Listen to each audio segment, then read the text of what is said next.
Okay, so you have decided you are going to part with your hard-earned cash and buy some brand new golf clubs. The only problem is you're not exactly sure what to buy, you're not exactly sure what clubs could work for you, and you also don't know why so many people are buying new golf clubs and the handicap isn't going down with the bank balance. So guys, in today's video, I'm going to show you exactly what you should potentially be looking at for buying new golf clubs. I'm going to talk you through so many mistakes that so many mid to high handicap golfers do make, and that's a huge reason why that massive investment doesn't pay dividends. In regards to handicap and scores, we're going to talk irons, wedges, putters, hybrids, fairway woods, and of course driver options, so you don't end up wasting money on your new golf clubs. Let's kick off with irons. Now, it would be so easy for me to say, go and buy some cavity back irons, go get fitted for your irons.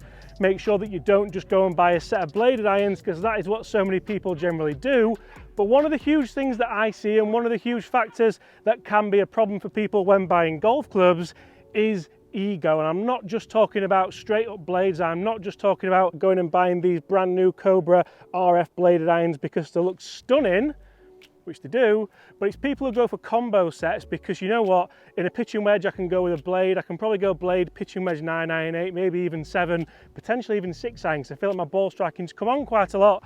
But then my argument to that is your pitching wedge not important? Is a 130-yard shot here on the first hole not important? If I hit a shot here with the really mega bladed pitching wedge because I've wanted something that looks really good, and I just pull it ever so slightly left there, yes, it's gone the right distance, but that is now a missed green with a terrible up and down potential. If I go for a full set of irons that are just a little bit more forgiving, I know that the 4 iron or the 5 iron is going to be the same right throughout the bag down to the pitching wedge. For me, the pitching wedge, it's more frustrating when you miss a green. It's more frustrating when you hit a bad shot when you don't quite catch it and the ball doesn't go the distance than if you do it with a 4 or a 5 iron, because you're expecting that pitching wedge to go pretty close. If I hit my pitching wedge here, which is a Mizuno JPX 923 Tour, you'll see this is still a good looking pitching wedge. It's just got a little bit more about it. There's a little bit more forgiveness. And if I just hit the same swing, you can see that I've not caught that at all. It is bang on line, and that's bounding down.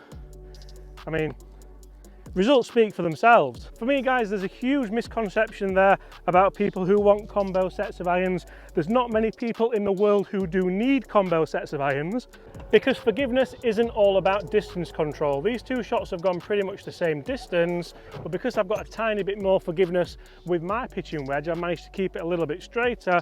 We now have a birdie putt instead of a pretty difficult up and down chip. Let's talk putters now we're on the green. I can't wait to talk to you about tips with driver and golf ball as well, because they're things which so many people get wrong, and so many people go and waste a ton of money on the latest and greatest driver and balls. Balls play more because you lose a ball.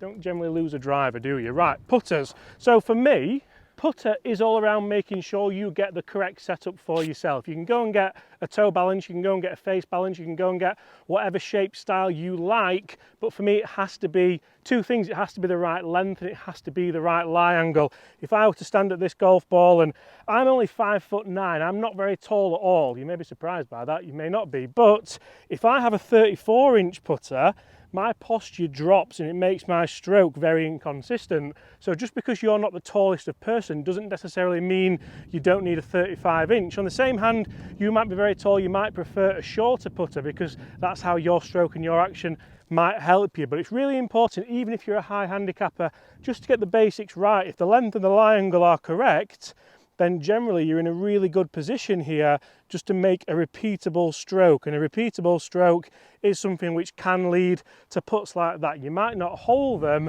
but you've got it past the hole, you've got it on the right line, you're definitely going to make par. And it can eradicate those 3 putts which cost you so many shots, both on your medal score and obviously for your handicap. The putter is a huge thing. You don't have to go and spend the world on it, but if you are going to spend any money whatsoever, make sure you get the right length, make sure you get the right lie. Grip's fairly important as well. Make sure you get the right thickness in grip. On to the next. Okay, so next up we're going to talk fairway woods, because as soon as someone goes for a driver fitting, usually the next question is, oh, what 3-wood do you want? Do you want a matching 3-wood? That could be really good for your game. Let's put a similar shaft in there. Let's try and get the same ball flight. When I find so many high handicap, mid handicap golfers either struggle with a 3-wood just due to the lack of loft and obviously having that quite long shaft length, or the 3-wood goes really, really well, almost up there with driver. So make sure you make the correct decision on what fairway wood you're going to go. Just because you're using a Callaway Paradigm Triple Diamond driver doesn't necessarily mean that you need a Callaway Paradigm Triple Diamond 3-wood. Although this could be a really good club for you if you do struggle with driver, I highly recommend trying something with a little bit more loft on, something with a little bit less shaft length, and something which can be a little bit easier just to throw down there and try and hit different shots with. You see, 7-woods are all the rage at the moment, and that's why. That is the perfect tee shot down this par 4, nice and high, straight down the middle of the fairway. But so many people generally don't look for a 7-wood, don't look for a 5-wood anymore. The first thought is 15 degree, 13.5 degree. How far can I get this club to go? Realistically, you might even hit a 7-wood better, potentially further, because there's more static loft on there and it's a lot easier to get up in the air from different lies. The beauty about new 7-woods is you can hit that shot I've just hit, but you can also hit this shot as well, where you just step up to it, put it back in your stance a little bit and hit a low shot on the same line. They're two totally different golf shots, but have finished bang next to each other in the fairway because I'm using a nice, forgiving, versatile 7-wood. And also, guys, I'm not going to spend time giving you a whole point on a hybrid, because we all know that hybrids are more forgiving than long irons. That's almost like a little bit of a sub point to me there. If you are thinking about having a 3 or a 4 iron in, make sure you do some testing. Test it for forgiveness, test it for numbers, and see not just how test it for numbers and see not just how consistent your dispersion is, but how consistent that front to back dispersion is as well. That is so important to make sure you can hit good golf shots, consistent golf shots, and lower those scores. You look at these two shots I've just played here with that 7-wood, and that is quite remarkable, I'd say, for a high shot and a low shot. Both bang smack middle in the fairway, and both exactly the same distance when it comes to hitting off the tee. Obviously, with a more lofted fairway, you get the versatility of the rough and everything else. I said we're going to move on, but I had to get more points in there, especially about hybrids, because I see so many people where they're creeping back in with something like this, a 2 iron or a 4 iron, and it's just making the game a little bit harder for yourself, rather than making sure you are making it easier for yourself and the money you're spending is helping your scores and helping you lower your handicap, rather than just helping your bag look, okay, not exactly like that because we're filming a lot of videos today, but you know what I mean. Is it time we talked driver? I think it probably is. You see, driver is a really interesting point when it comes to spending your money, because this is generally going to be the most expensive club you do go and buy. But so many people go and get the wrong ones because they think, oh, you know what, I'm just going to go for a 9-degree stiff. I obviously want the Stealth 2 Plus, or I want the Paradigm Triple Diamond, or I might even go for the Ping G430 LS Tech. And you know what, I'm as guilty as this as anyone, because for me, I feel like when I hit the ball well, I need a low spin driver. I feel like it spins a little bit too much. If I can drop that to around 2000, I'll hit longer drives. I'll hit it much longer. I'll have shorter clubs in. When I don't hit it that well, which is probably more of the time, maybe not at the moment because I've been working on it, but generally, tip here is to cater for all of your shots. Cater for your good shots, absolutely, because that's what you're striving to do more of, but cater for your bad shots as well. Don't go and buy a driver just because, oh, well, I need it low spin, I need it this when I hit it perfectly.